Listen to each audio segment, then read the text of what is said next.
Hi friends, online agriculture classes के official YouTube channel पर आप सभी का हार्दिक स्वागत, अभिनंदन एवं वंदन करता हूं। जैसा कि आपने सुना होगा, कुछ पाने के लिए कुछ खोना पड़ता है, लेकिन खोना नहीं, कुछ पाने के लिए कुछ करना पड़ता है। तो आइए उसी के परिप्रेक्ष्य में हम आपको थोड़ा सा मोटिवेट करेंगे और एक गाइड करेंगे अच्छे तरीके से कि आपको कैसे यूपी कैडेट में क्या करना है। जो अभी तक सीट नहीं मिली है तो सीट आपको मिलना चाहिए, ये आपका हक है, आपका कर्तव्य है। जबकि यूपी कैडेट की चारों यूनिवर्सिटियां, पांचों यूनिवर्सिटियां, जितनी भी यूनिवर्सिटियां हैं, कैंपस हैं, कॉलेज हैं, सब आपके अनुसार चलेगा। अगर आप किसी भी विश्वविद्यालय में आप नामांकन ना कराएं तो क्या विश्वविद्यालय की बिल्डिंगें चलेंगी? बिल्डिंगों को पढ़ाएगा? जब वहां पर बच्चे एडमिशन ना लें तो किसको पढ़ाएंगे? तो उसी के परिप्रेक्ष्य में आइए हम लोग आपके थोड़ा सा, और जो गार्जियन देख रहे हैं आप लोग वीडियो, सबसे पहले आप सभी को सादर नमस्कार। और आपसे एक रिक्वेस्ट है, अगर आप अपने बच्चे का भविष्य देखना चाहते हैं, उज्जवल भविष्य देखना चाहते हैं, भविष्य नहीं उज्जवल भविष्य देखना चाहते हैं, तो इस वीडियो को बिल्कुल स्किप मत करिएगा और चैनल को सब्सक्राइब किए रहिएगा। UP cadet Uttar Pradesh combined agriculture and technology entrance test, अब उठाओ अपनी आवाज। अभी तक तो आप लोग शांत है, सीट नहीं मिली, चलिए फर्स्ट काउंसलिंग है, सेकंड काउंसलिंग है, आपको सीट नहीं मिली तो कोई दिक्कत नहीं है। इसके बाद हमको आगे आपने यही सोचा फर्स्ट में नहीं मिला, चलिए छोड़िए, सेकंड में मिल जाएगा, सेकंड में छोड़िए, नहीं मिला तो एक काउंसलिंग होता है, दो काउंसलिंग होता है। अगर थर्ड में भी आपको नहीं मिलेगा तो आप क्या करेंगे? क्या कर लेंगे? कुछ नहीं कर पाएंगे। इसलिए, और उससे पहले आपको बता दें कि देखिए, यूपी कैडेट के जो काउंसलिंग हम करा रहे हैं, ठीक है, कोई बात नहीं है, अब भी कर रहे हैं, घर बैठे आप भी कर रहे हैं, घर बैठे हम भी कर रहे हैं। हमारे भी जो भी स्टूडेंट हैं सबको घर बैठे ही ऑनलाइन काउंसलिंग कंप्लीट करवा रहे हैं। प्रोसेस रजिस्ट्रेशन भी हम ही कर रहे हैं, चॉइस फिलिंग भी हम ही कर रहे हैं, चॉइस लॉक भी हम ही कर रहे हैं, चॉइस लेटर भी हम ही दे रहे हैं, अलॉटमेंट लेटर भी हम ही दे रहे हैं। अकॉर्डिंग टू उनके रैंक, जो उनको सीट चाहिए होता वो पूरा सीट दिलाने की दावेदारी करें, और यही लास्ट मौका है जो हमारे हाथों से आप सीट ले सकते हैं, जिसकी फीस है 1000। इसी में इंक्लूडिंग यूपी कैडेट वाली फीस है। व्हाट्सएप नंबर दिया है, जिनको भी संपर्क करना, लास्ट ऑप्शन है आपके पास। अगर आप काउंसलिंग कराना चाहते हैं तो जब भी ये वीडियो आप देख रहे हैं तुरंत आप हमसे संपर्क करके और पेमेंट करके क्यूआर पे आप करा सकते हैं। देखिए यहां पर यूजी की सेकेंड काउंसलिंग है, फर्स्ट में इनको नहीं मिला था, फर्स्ट में इनको नहीं मिला था सीट, काउंसलिंग हम ही से करवाए थे, बट इनको सब्जेक्ट चाहिए था कुछ और। हमने कहा आपको सीट चाहिए, आप हमारे अकॉर्डिंग चलिए, ठीक है, ये हमारे अकॉर्डिंग चले मिस्टर। इनके रैंक हमें तो नहीं दिखाई दे रही है, शायद आपको अगर दिखाई दे जाए तो आप इस पे कमेंट जरूर करिएगा कितना रैंक है। चलिए, ये रैंक आपको दिख रही होगी, कितना लिखा है? हमें तो समझ में आ रहा, 1 लिखा है, 0 लिखा है, 3 लिखा है, 8 लिखा है, 8 लिखा है। क्या लिखा है? 1 लिखा है, 0 लिखा है, 3 लिखा है, 8 लिखा है, 8। 10,388 रैंक तक सीट हमने दिलाई है। इसका मतलब तो यही हुआ 1949 all combined category rank, 4731 group rank, 827 group category rank, ठीक है। बाकी ये नीचे सिग्नेचर है तो वो सारी प्राइवेसी के अंतर्गत है, ठीक है। चलिए, सीट कहां मिला है? सीट भी हमें नहीं दिखाई दे रही, आप खुद देख लीजिए। UG second counselling provisional allotment status, allotment university CSA university of agriculture and technology Kanpur allotted, ठीक है। कौन सी? फ्री सीट, एससी कैटेगरी, ठीक है। इतने रैंक पे आपको सीट मिला है। तो जिनको भी काउंसलिंग कराना है, अभी आज हम पेमेंट लेंगे, जब काउंसलिंग स्टार्ट होगा तो पेमेंट लेना बंद हो जाएगा। अब आते हैं अपने मुद्दे की बात करते हैं। पहला मुद्दा आपसे रिक्वेस्ट और मेरा आर्डर, दोनों आप मानिए, जो आप मान सकते हैं। बड़े जो बुजुर्ग देख रहे हैं उनके लिए हमारा रिक्वेस्ट है, और जो हमारे छोटे भाई देख रहे हैं उनके लिए हमारा आदेश है। आदेश क्या है? फर्स्ट ऑफ ऑल, आप कैसे चलते हैं, कैसे आपको पता चलता है कि सीट खाली है या वैकेंट है या नहीं है?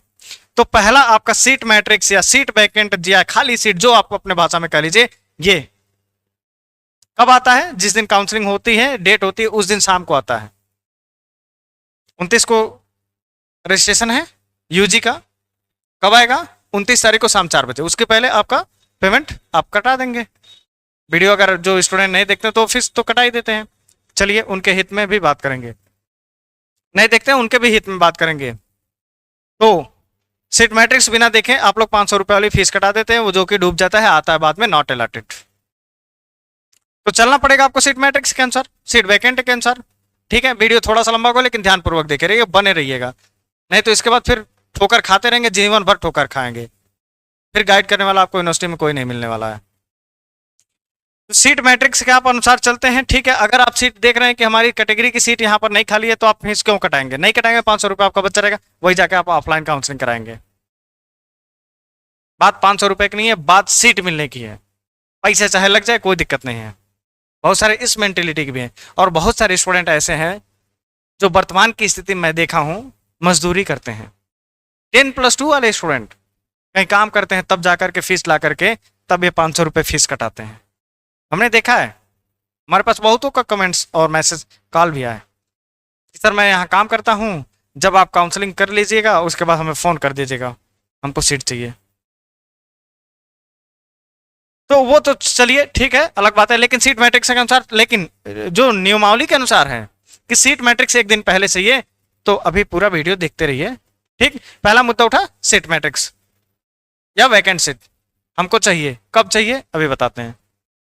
डॉक्यूमेंट्स, डॉक्यूमेंट से मैं कह रहे हैं मेडिकल सर्टिफिकेट बनवाओ, मेडिकल सर्टिफिकेट सर हम बनवा के ले गए, कह रहे हैं कि नहीं चाहिए, ये कौन सी बात है?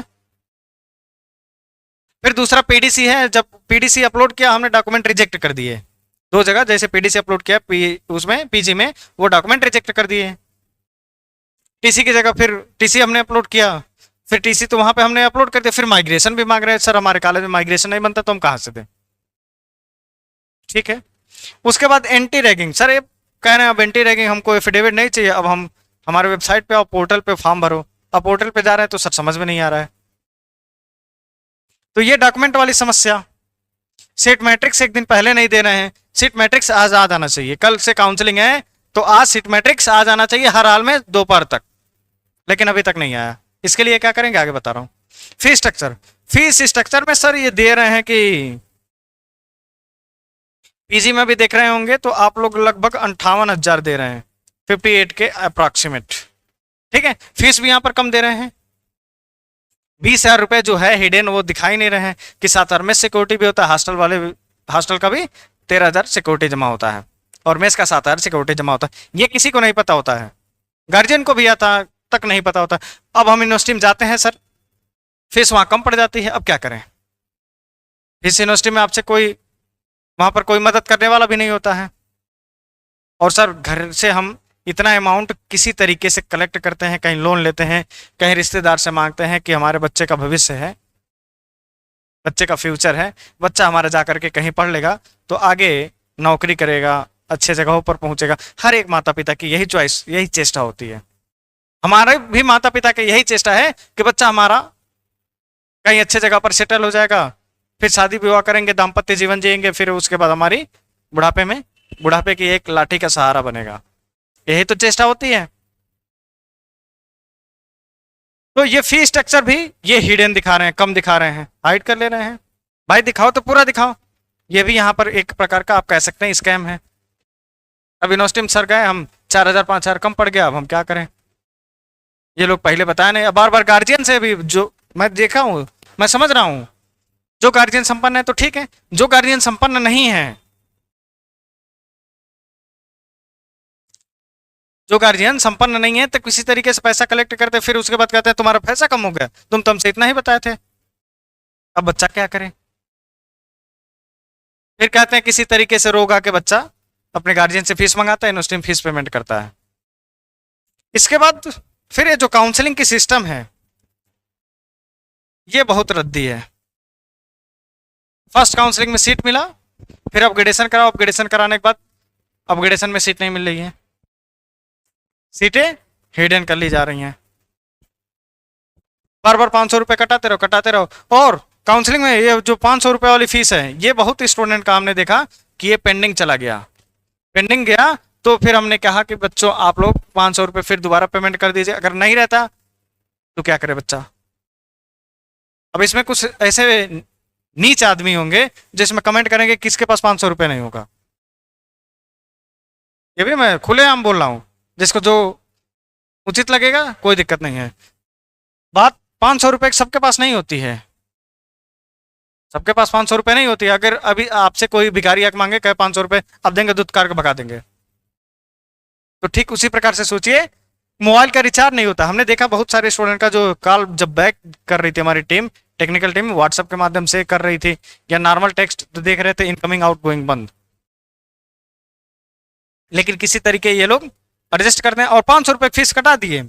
चलिए ये तो ठीक है, पेंडिंग चला गया तो छोटा अमाउंट है, दोबारा पेमेंट हमने करवा दिया, पहला पेमेंट वापस आ जाता है, ठीक है। अब उसके बाद जो 5,000 वाली कट रही थी, 5,000 वाली सिक्योरिटी फीस पेमेंट कट रही थी, ये भी कई स्टूडेंट का ऐसा आया जो पेंडिंग हो गया, फिर इस पर भी हमको दोबारा पेमेंट करवाना पड़ा। नहीं तो अलॉटमेंट लेटर की डेट निकल जाती, सिक्योरिटी फीस पेमेंट करने की डेट निकल जाती, ठीक है। ये चीज रहा। फिर अब आगे देखिए, सीट इन कैटेगरी, ओबीसी की सीट किसको दे रहे हैं, यूआर को, ठीक है। एससी की दे रहे हैं यूआर को, ये बेस्ट यूआर को, ठीक है। एसटी की सीट किसको दे रहे हैं, यूआर को, ठीक। अगर आप ये तो फ्री रहा, ठीक, कुछ फ्री रहा। अगर ये इतने कट ऑफ के अंदर आते हैं, रैंक इतना अच्छा लाए हैं तो यूआर की सीट मिल गई, ठीक है। चलिए उसके बाद कहीं पर फ्री सीट, फर्स्ट के बाद फ्री सीट का ऑप्शन ही नहीं दे रहे हैं। सब जगह जहां देखो पेड लगाए हैं, और पेड सीट जो भी स्टूडेंट लगा दे रहा है उसको तुरंत यूआर वाली सीट उठा के पेड दे रहे हैं। चलिए वो छोड़िए, इसकी कट ऑफ ज्यादा जाती है या ईडब्ल्यूएस की कट ऑफ ज्यादा जाती है। ईडब्ल्यूएस किस में आता है, जनरल में। ईडब्ल्यूएस वालों को 8,000 रैंक पे मिल जा रही है सीट, और ओबीसी वालों को, स्टूडेंट को 1556 रैंक पे नहीं मिला तो नहीं मिला। काउंसलिंग दोनों के हमने की है, 8,000 वाले की भी की और 1556 वाले की भी की, लेकिन 1556 वाले को सीट ओबीसी वाले को नहीं मिला, जबकि ईडब्ल्यूएस वाले को 8,000 रैंक तक मिल गया, ठीक है। अब इसको समझिए, free seat, paid seat, free seat और पेड सीट। अगर आप पेड लगाएंगे तो तुरंत आपको, जैसा कि बताया हमने, यूआर वाली सीट आपको तुरंत टर्न से अलॉट कर देंगे बिना कुछ सोचे समझे। जहां पर आपने फ्री सीट लगा दिया वहां पर आपका सीधे लिख के आएगा रेड लेटर में, क्या, नॉट अलॉटेड, ठीक। अब आगे देखिए, स्कॉलरशिप, स्कॉलरशिप, स्कॉलरशिप में यूआर की आती है 50 के, एससी की आती है 50 के, एसटी की आती है 50 के, 50,000 प्लस भी आता है, कभी 52 हो जाता है, कभी 56 हो जाता है एससी एसटी में, यूआर में भी ऐसे लगभग हो जाता है। ओबीसी की कितनी आती है फीस, तो ये भी यूआर वाला भी दे रहा है, एससी एसटी वाला भी, ईडब्ल्यूएस वाला भी दे रहा है। हाँ ईडब्ल्यूएस वाला भी कितना दे रहा है, 50,000, इसको भी वापस 50,000 मिल जा रहे हैं। जब ओबीसी की बात आ जा रही है तो ओबीसी वाले भी स्टूडेंट तो 50,000 फीस जमा किए हैं यूजी में, पीजी में 75,000 जमा किए हैं, लेकिन इन लोगों को स्कॉलर 50-50 मिलता है, और ओबीसी वाले को कितना मिलता है, कभी 36,000 मिलता है, कभी 30,000 मिलता है, कभी 32,000 मिलता है। ये क्या है, इसकी स्कॉलरशिप क्यों मार दी जाती है। और इसमें जब कि साफ इन लोगों को, आप किसी से भी, सच्चाई ये कड़वा सच्चा है, जिनको हजम करना है तो आप हजम कर लीजिए, नहीं हजम कर पा रहे हैं तो वीडियो देखना बंद कर दीजिएगा, आज के बाद से हमारी वीडियो मत देखिएगा, कोई दिक्कत नहीं हमें, ठीक। ओबीसी वाले की स्कॉलरशिप इतनी हड़प ली जाती है, 14,000, 15,000, 16, 17,000 इसकी ले ली जाती है। क्या ये आदमी नहीं है, क्या स्टूडेंट ये नहीं है, क्या ये फीस आपको या तो 36,000 दे या तो on the basis of scholar कर दीजिए, ठीक। अब आगे देखिए, कभी कभी एनडीयूटी में स्कॉलर नहीं आता है, एनडीयूटी, और किस पे गया है ये, नेक A++ है शायद एनडीयूटी का, जो जैसे आईसीआर की रैंकिंग है, तो उसमें एक तो आईसीआर के रैंकिंग में, आईसीआर की रैंकिंग का हट के एनआईएक आ गया, ये पता नहीं एनआईएक क्या आ गया अलग सा। जैसे आईसीआर होता है, आईसीआर सारे एग्रीकल्चर यूनिवर्सिटियों को कंडक्ट करता है, फंडिंग जारी करता है, अब इसमें नैक आ गया, ठीक, नैक में एनडीयूटी A++ है, बाकी उत्तर प्रदेश के कोई यूनिवर्सिटी A++ में यूपी कैटेट में नहीं है। ठीक है, इसमें एनडीयूटी में जो कि यूनिवर्सिटी जो अच्छी रैंकिंग में है, तो सर स्कॉलरशिप यहाँ क्यों नहीं आती है? पिछले 2 वर्षों में आप जो सीनियर होंगे, जूनियर होंगे, बैचमेट होंगे, कोई भी हो XYZ, आप उनसे एक बार संपर्क पूछिए, उनके दिल पे हाथ रख के पूछिएगा कि स्कॉलरशिप कितनी मिली और आई तो कितनी आई, आई या नहीं आई। बस आप 3 क्वेश्चन पूछिएगा, हमारे रिकमेंडेशन पे आप 3 क्वेश्चन बस पूछिएगा, स्कॉलरशिप मिली या नहीं मिली, मिली तो कितनी मिली, और इसमें जातिवाद कैसा चल रहा है, कास्टिज्म कैसे चलता है, ये भी देखिएगा। फिर गेस्ट फैकल्टी। अब चलिए बाकी यूनिवर्सिटियों की बात आ गए हैं। जो आप मरते हैं CSC यूनिवर्सिटी पत्थर कॉलेज के लिए, कहते हैं नहीं सर हमको पत्थर कॉलेज ही चाहिए, ठीक है कोई बात नहीं है, जाइए एडमिशन लीजिए, फ्यूचर आप अपने खतरे में डालिए। अब आप कहेंगे कि सर आप तो बताते अच्छा किस बेस पे? जब आपको स्वयं करना है, स्वयं भी आपको नौकरी की तैयारी करना है, तब आपके लिए बेस्ट है, अन्यथा की दशा में आपके लिए बेस्ट नहीं है। क्यों? क्योंकि यहाँ पे प्रोफेसर नहीं है, सब झोला छाप MSc वाले हैं, सीधी भाषा में। अगर गेस्ट फैकल्टी वाले वीडियो देखने हैं तो देखने दो, कोई दिक्कत नहीं है, शेयर भी कर देना उनके पास और साफ साफ कह देना गेस्ट फैकल्टी वालों के पास क्या है, BSc है, MSc है, किसी के पास नेट नहीं है, पढ़ा रहा है गेस्ट फैकल्टी पे। गेस्ट फैकल्टी का मतलब क्या होता है यहाँ पर? जबकि हर एक डिपार्टमेंट में एक HOD होता है, फिर असिस्टेंट प्रोफेसर होते हैं, प्रोफेसर होते हैं, और उसके कम से कम एक डिपार्टमेंट में 8 प्रोफेसर होते हैं। एग्रोनॉमी में 8 होंगे, हार्टिकल्चर में 8 होंगे, पैथो में 8 होंगे, एंटोमो में 8 होंगे, सॉयल कंजर्वेशन में, सभी डिपार्टमेंट में प्रोफेसर, ऑथेंटिक प्रोफेसर और गवर्नमेंट परमानेंटली प्रोफेसर होते हैं। बल्कि CSA का क्या है सीन, CSA में पता कर लीजिएगा। MSc वालों की जो डिग्री है वो IIPR में पूर्ण हो रही है, CSJM यूनिवर्सिटी में पूर्ण हो रही है, बच रही है तो HBTI वाले प्रोफेसर उनको थीसिस कंप्लीट कर रहे हैं, सिग्नेचर कर रहे हैं, फाइनल तब किसी तरीके डिग्री मिल रही है। एक प्रोफेसर अकेला जो प्लांट पैथोलॉजी के हैं सर, उनके अंडर में 17 बच्चे MSc कर रहे हैं, PhD में भी 3-4 होंगे। तो ये गेस्ट फैकल्टी का औकात नहीं होता है, इनके पास इतनी ऑथेंटिक नहीं होती है कि ये किसी के थीसिस पे सिग्नेचर कर दें या इनके बिना थीसिस हो जाए। इनसे डरना भी नहीं, ये कह देंगे कि तुम्हारा बैक लगा देंगे, कह देना लगा दो, एक रिपोर्ट डालना इनकी गेस्ट फैकल्टी की सीट खत्म, डरना भी नहीं है। अगर आप तैयारी करना चाह रहे हैं और मान लीजिए कोई भी मिसबिहेवियर अगर ये करें आपसे, क्योंकि मैं देखा हूँ गेस्ट फैकल्टी वाले हैं हमारे खिलाफ क्लास में बताते हैं अपने जो कि चीजें नहीं बता रहे। आप एक अच्छे टीचर हैं, आप एक अच्छे टीचर के तरीके से गाइड करिए बच्चों को, आगे बताइए कंपटीशन कैसे निकालेंगे, और आप अपने जैसे इफ्को की वैकेंसी आती है, क्रिफ्को की वैकेंसी आती है, NFL की वैकेंसी आती है, ये सब सारे जो चीजें हैं अच्छी चीजें उनको बताना चाहिए। लेकिन ये बताएंगे कि नहीं हम ब्राह्मण हैं तो तुम यादव हो, तुम SC हो, ये सारी चीजें इसमें गेस्ट फैकल्टी के अंदर कूट कूट के भरा है, जबकि एक प्रोफेसर इस पे बात नहीं करता है। कोई भी एक अच्छा प्रोफेसर के पास जाएंगे तो वो आएंगे, प्रोफेसर साहब आपको लेक्चर देंगे, जो चीज नहीं समझ में आएगा प्यार से समझाएंगे। लेकिन ये गेस्ट फैकल्टी वाले ना ले रहे हैं अच्छे से, जो स्टूडेंट उनके कास्ट का है नंबर बढ़िया देंगे, जो उनके कास्ट का नहीं है, जो उनके कोचिंग से नहीं पढ़ा है, दूसरे कोचिंग से, जैसे यहाँ पे बहुत सारी कोचिंग है आप जानते होंगे मैक्सिमम स्टूडेंट, अगर आप उनके कोचिंग से नहीं है तो आपका नंबर काट देंगे। ये कौन सी बात है, ये कौन सी प्रोफेसर है, ये कौन सा गेस्ट फैकल्टी है? तो इनको हल्का के रखिएगा आप, सीधी बात हमारे भाषा में बता दीजिएगा उनको अपनी औकात कि हम एक स्टूडेंट हैं, हमसे आप चल रहे हैं, ना कि आपसे हम चल रहे हैं। हम हैं तब आप आ रहे हैं, नहीं तो आप नहीं होते, जाइए। ठीक, अब इसके बाद ICR ranking and accreditation. ICR ranking में CSA यूनिवर्सिटी हो, NDUT हो, SBPP हो, BUAT, चारों यूनिवर्सिटियां हैं। कोई भी यूनिवर्सिटी को अब देख लीजिएगा नोटिस नया वाला निकाल के कि डिफॉल्टर घोषित हुए हैं या नहीं, बस इतना से निकालिएगा। ICR की रैंकिंग लिस्ट निकालिए, चारों यूनिवर्सिटी का नाम लीजिए। नैक के पता नहीं क्या आ गया है, नैक में आपका चल रहा है, जबकि आप तो यही जानते हैं कि चारों यूनिवर्सिटियां एग्रीकल्चर ICR से एक्रेडिटेशन है, लेकिन नहीं है, वर्तमान की सच्चाई है।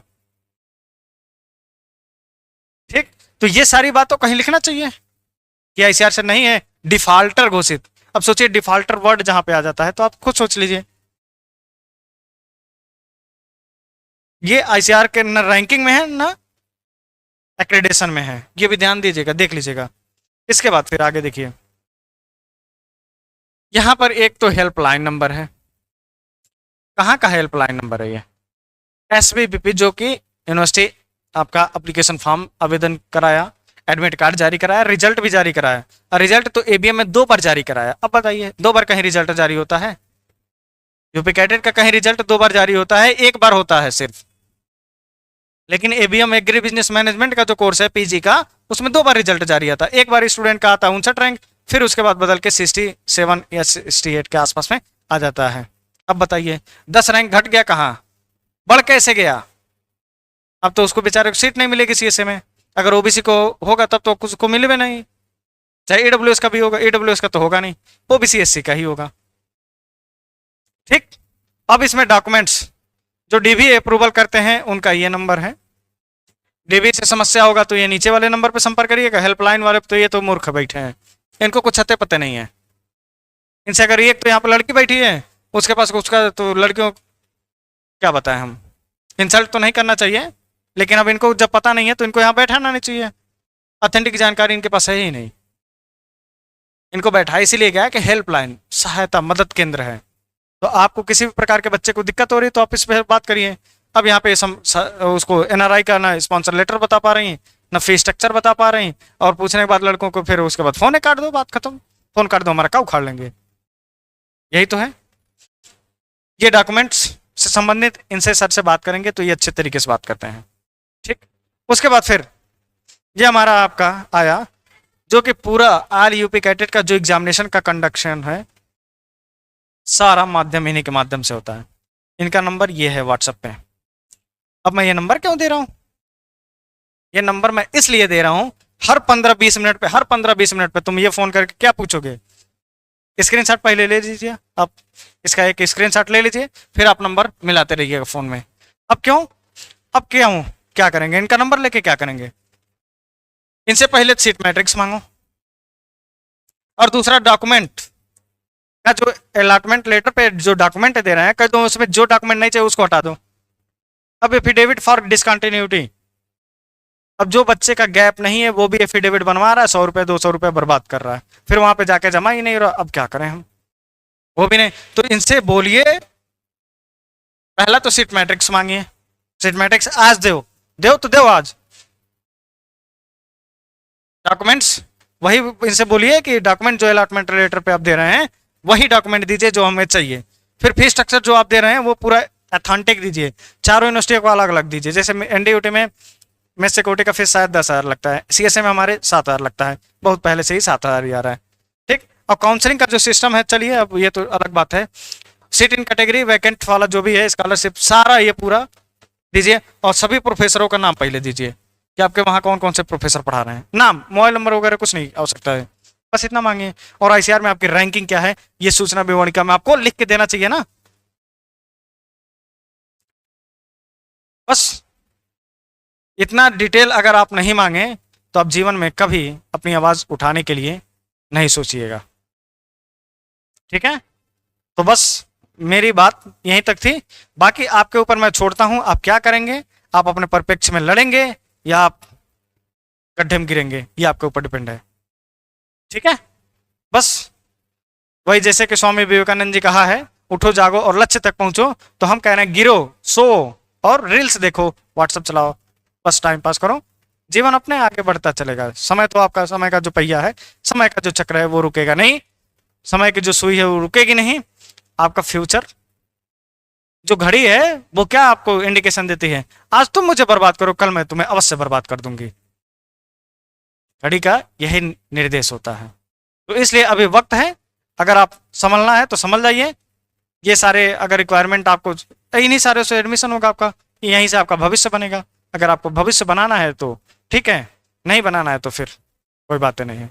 ठीक है, तो मिलते हैं नेक्स्ट वीडियो में किसी नेक्स्ट अपडेट के साथ, तब तक के लिए जय हिंद, जय भारत।